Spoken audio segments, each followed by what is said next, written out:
విన్నాం, బాంబులే బెదిరిపోయే డైలాగులు విన్నాం. ఇక ఇప్పుడు బండెక్కుడు కూడా అయిపోయింది. ఇంకేం మిగిలింది? ఆ మీసాలు పెంచడే మిగిలింది. నేను ఎవరి గురించి చెప్తున్నా అని చూస్తుండ్రా? ఇంకెవరి గురించి? ఈ నడుమ బాలయ్య బాబును పుల్లుగా ఫాలో అవుతున్న చంద్రయ్య బాబు గురించే. ఏదో బండి నడుపుకుంటా సార్ పోవటమే పేపర్లో కనబడ్డదట. గా అంతే, ఇక మా సత్తిగడ దాన్ని మంచిగా వార్త చేసి పట్టుకొచ్చిండు. తమ్మి సత్తి, ఇక గాని హే పులిబాండి తెల్లగా మంచిగా ఉన్నారు కారా. ఊకో ఒలరకు చంద్రాల్ సార్ ఎక్కుతున్నాడు.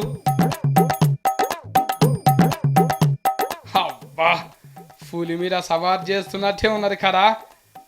ఏ ఫోటో వాళ్ళు వెనకసిరు కానీ వెంకయ్య సార్ని ఎక్కించుకోరా, ఒకటే చూస్తున్నాడు.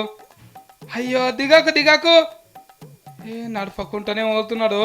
సార్కు సైకిల్ దొక్కొస్తుంది కానీ బండి నడపరా అన్నట్టున్నది. అబ్బరా దండు, ఇంత లడ్డుగున్నది. లేఫురి మెడలకి ఇట్లా వేసారా నాయన. సార్ అసలుకే మోయలేడు. అయ్యో వెంకయ్య సార్ కనిపిస్తలేడు. జరుగురి మంచిగా దించుకోండి. వెంకయ్య సార్ నడుపుతున్న బంగారం భారత్ సంఘం ఓపెనింగ్ గిట్లా చేసిండ్రు.